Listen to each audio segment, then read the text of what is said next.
여러분, 우리 세상에서 사람들이 가장 좋아하는 단어가 뭘까? 아마 사랑이라는 단어일 것 같아요. 해서 좋고 들어서 좋은 말이 사랑 아니겠습니까? 자, 이제 막 태어난 아기를 보면서 엄마 아빠가 끊임없이 그 아이가 알아듣건 못 알아듣건 그 아이에게 하는 말은 사랑해라는 말일 거예요. 그 아이는 사실 사랑을 먹고 자라게 됩니다. 자, 집에서 키우는 애완견을 쓰다듬으면서도 말합니다. 사랑해 나의 메리. 심지어 우리가 나무나 꽃 이런 식물을 키우는 가운데서도 그들에게 사랑한다는 말을 계속 하게 되면은 아주 건강하게 잘 자란다. 그런 얘기 있잖아요. 정말 사랑이라는 단어 속에는 힘이 있습니다. 특별히 사랑이라는 게 우리 남녀 간에 참 소중한 단어입니다.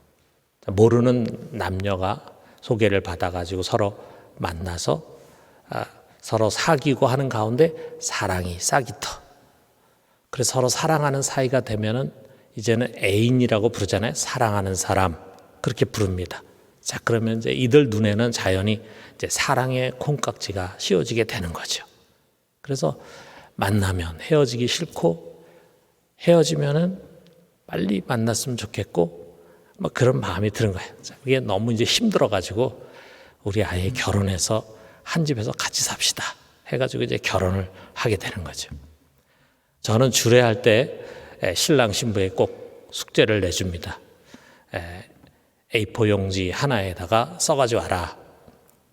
어떻게 해서 만나게 됐고 또 어떻게 사랑을 하게 됐고 어떻게 결혼을 결심하게 됐는가 그걸 한번 반추를 좀 해봐라. 그 다음에 이제 앞으로 결혼한 다음에 어떤 가정을 세우기를 원하는가 그거를 좀 생각해서 적어라고 합니다. 그러면은 그들이 보내온 글을 이렇게 제가 읽는데 한마디로 이제 그 속에 러브의 히스토리들이 담겨져 있는 거죠. 제가 그걸 읽으면서 미소를 띄웁니다. 그래서조차 서로에 대한 사랑이 느껴져요. 아름다운 러브 스토리죠. 그러나 이들의 사랑의 뿌리는요, 사실 아직 깊지가 않습니다. 이제 막 심겨진 나무 같아. 우리가 나무를 큰 나무 심는 게 아니잖아요. 작은 나무를 심어요. 그 뿌리가 아직은 이렇게 깊게 들어가 있지를 못합니다. 우리 신혼부부가 제일 사랑을 많이 하는 것 같지만 그 신혼부부의 로맨틱한 감정이라는 것이 평균 2년을 유지하지 못한다. 이렇게 심리학자 테노브라는 사람이 이야기를 합니다. 그런 감정이라는 게 당면한 현실과 마주하면서 서서히 이제 사그라든다 이거죠. 그래서 안 보면은 도저히 못 살 것 같았던 그런 과거와 달리 점차로 남편이 출장을 간다든지 여자가 친정에 갈 때 아쉬운 게 아니라 이제 휴가를 얻은 그런 느낌, 그런 느낌을 갖는 날이 이제 곧 오게 된다 이거죠. 이게 보통 사람들의 모습입니다. 저는 우리가 사랑이라는 것은 그냥 좋아하는 감정에 머무르는 것이 아니에요. 여러분, 진정한 사랑은 한마디로 말하면 자신을 희생하는 것입니다. 여러분, 사랑의 본질은 희생입니다. sacrifice예요. 거기까지 가야 이제 뿌리가 깊이 내린 사랑이 되는 것입니다. 어떤 중년 부부가 있어요. 부인은 남편이 좀 살갑게 대해주기를 바라는데 이 남편이 무뚝뚝하고 자기 표현을 잘 안 하는 남편이에요. 그래서 아내는 남편이 정말 자기를 사랑하고 있는지 회의가 듭니다. 자, 그러던 중에 이 아내의 집안 친정에 어려운 일이 생겼어요. 이 아내가 어려서부터 누구보다 사랑했던 남동생이 사업을 하다 그만 쫄딱 망하고 말았어요. 집까지 다 날리고, 그래서 당장 살 집이 없어가지고 아주 작은 월세방 하나를 구해서 거기서 4식구가 살고 있습니다. 이 누나되는 아내의 마음이 얼마나 무겁겠어요. 또 아무 말 하지 못하고 끙끙거리고 있는데 남편이 어느 날 말합니다. 당신 동생 그렇게 사는데 그냥 가만두고 있을 거야? 그럼 내가 어떻게 하라고? 여보, 우리가 은행에 모아둔 돈 지금 1억이 있잖아. 1억 정도 되잖아. 우선 그거라도 줘가지고 조금 변두리에 전셋집이라도 얻게 해야지. 아니, 그거 어떻게 모은 돈인데, 당신이 야근하면서 그야말로 피땀 흘려서 모은 돈인데. 남편이 말합니다. 아니, 이 사람이 먼저 살고 봐야지. 돈이야 있다가 없고 없다가도 있는 건데, 당신 동생이 저런 모양으로 되었다는데 당신 마음이 편하겠어? 그러니까 그렇게 해요. 정말 아내는 눈물이 날 정도로 감동이죠. 좀 남편에게서 그동안 숨겨졌던 자신에 대한 아내에 대한 그 속 깊은 사랑을 보게 된 것이 너무나 기쁜 거예요. 아내를 위해서, 아내 가족을 위해서 자신의 소중한 것을 기꺼이 희생하겠다라고 표현하는 것이 얼마나 고맙겠어요. 이거보다 더 분명한 사랑이 있겠습니까? 사랑하니까 그렇게 할 수 있는 거죠. 여러분, 사랑은 희생입니다. 가정이나 직장이나 어느 곳에서든 크건 작건 자기를 희생하려고 하는 것이 없이는요, 우리는 진정한 사랑을 실천할 수가 없습니다. 그것이 정말 사랑이라면 그 사랑은요, 상대방을 위해서 자기의 것을 아낌없이 주고자 하는 마음을 갖게 만들어요. 자, 그런데 그런 사랑의 원천이 어디입니까? 그것이 바로 십자가입니다. 여러분, 거기서 하나님은 그의 아들 예수 그리스도를 우리와 화목하게 하기 위한 희생 제물로 내어주셨어요. 요한일서 4장 10절에 보니까 사랑은 여기 있으니 우리가 하나님을 사랑한 것이 아니요 하나님이 우리를 사랑하사 우리 죄를 속하기 위하여 화목 제물로 그 아들을 보내셨습니다. 이게 하나님의 사랑입니다.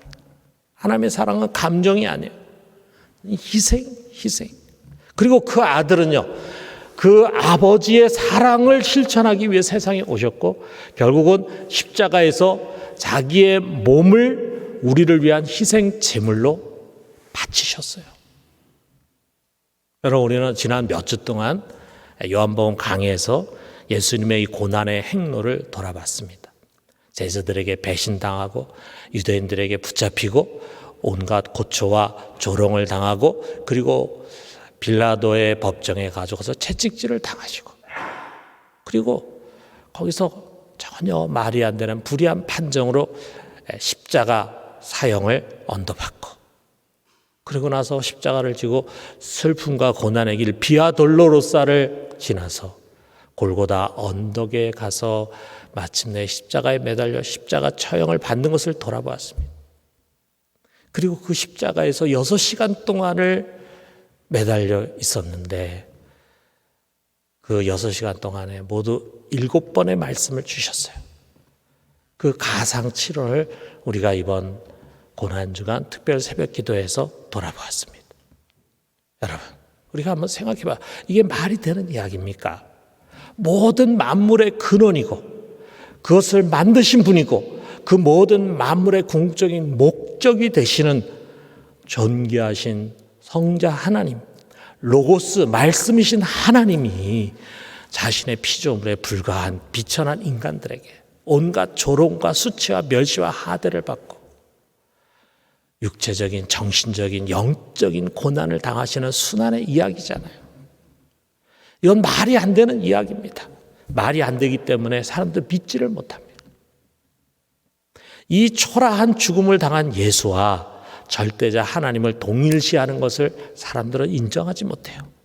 말이 안 되기 때문이에요. 자, 그런데 여러분, 이 말이 안 되는 이야기가 사실이고 진리라고 하는 사실을 알고 믿고 받아들이게 될 때 그것은 정말 엄청난 충격으로 우리에게 다가옵니다. 이 모든 것이, 이 말도 안 되는 그런 이야기들이 결국은 나를 위해서였어요.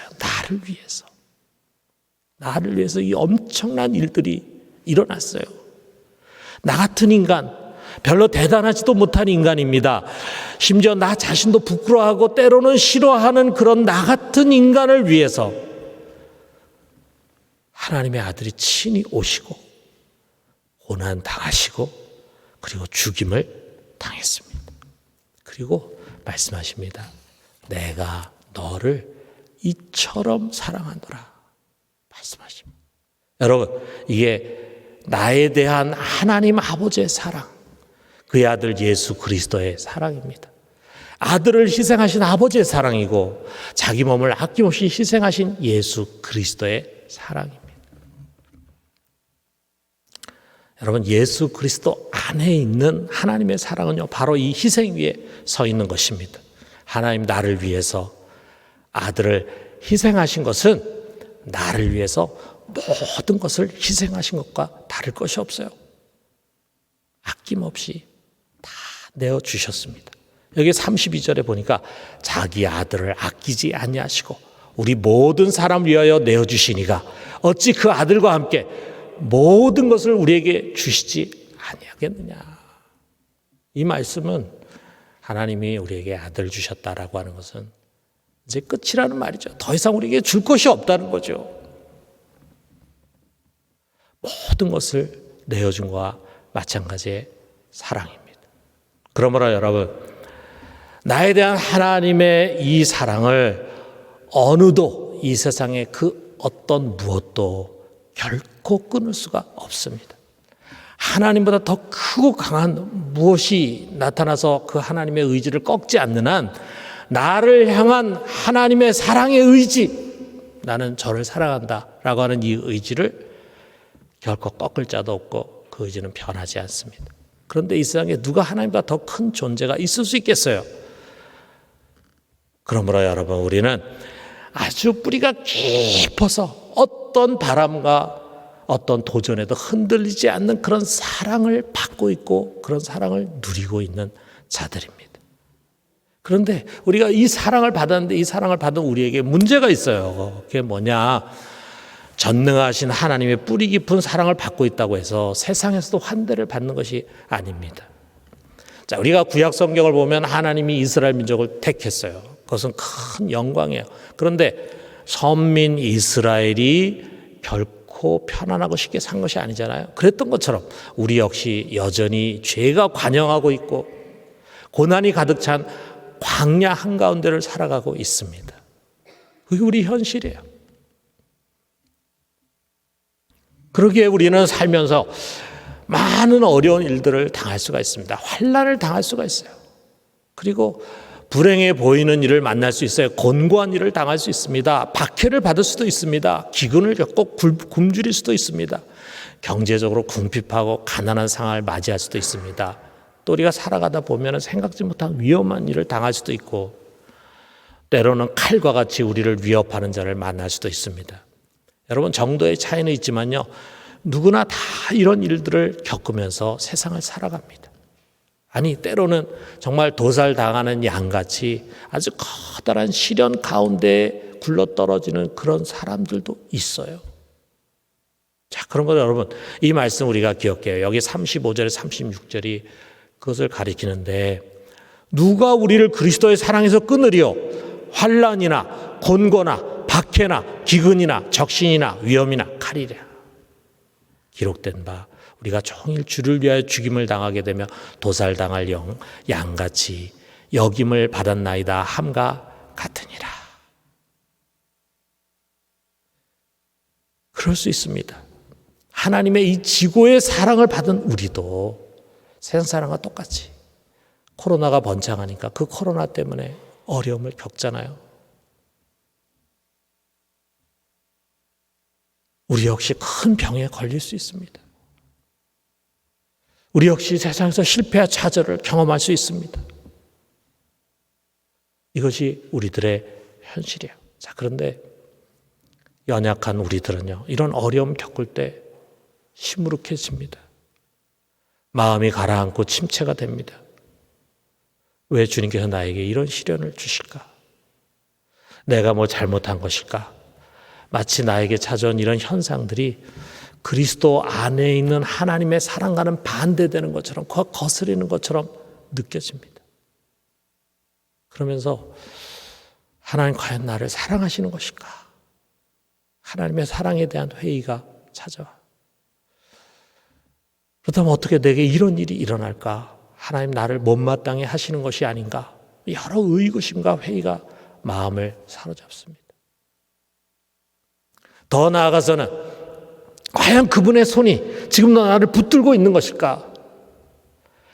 과연 하나님 나를 지금 이 고난의 그물에서 벗어나게 해주실까? 과연 내 기도를 들어주실까? 이 고난에서 나를 옮겨주실까? 이런 의구심이 믿음을 흔들게 하고 그리고 염려와 근심에 사로잡히게 만듭니다. 그러나 여러분, 이 모든 것의 시작은 먼저 이 말씀에서부터 시작돼야 돼요. 35절에 누가 우리를 그리스도의 사랑에서 끊으리요. 먼저 여기서 시작됩니다. 이 세상의 그 무엇도, 그 누구도, 우리에게 일어나는 그 어떤 일도 우리를 그리스도의 사랑에서 결코 끊을 수 없습니다. 우리를 향한 주님의 사랑, 그 뿌리 깊은 사랑, 십자가에서 자기의 모든 것을 다 쏟아부으신 그 사랑, 그 깊고 높고 광대한 사랑, 그 사랑은요, 어느 한순간도 변하지 않습니다. 우리가 지금 어떤 힘들고 곤란한 현실에 처해 있다 해도, 어떤 불행을 맞이하고 살아간다 해도 그 사랑은 변함없이 우리 안에 가득히 머물고 있습니다. 여러분, 우리는 이것을 잊어서는 안 됩니다.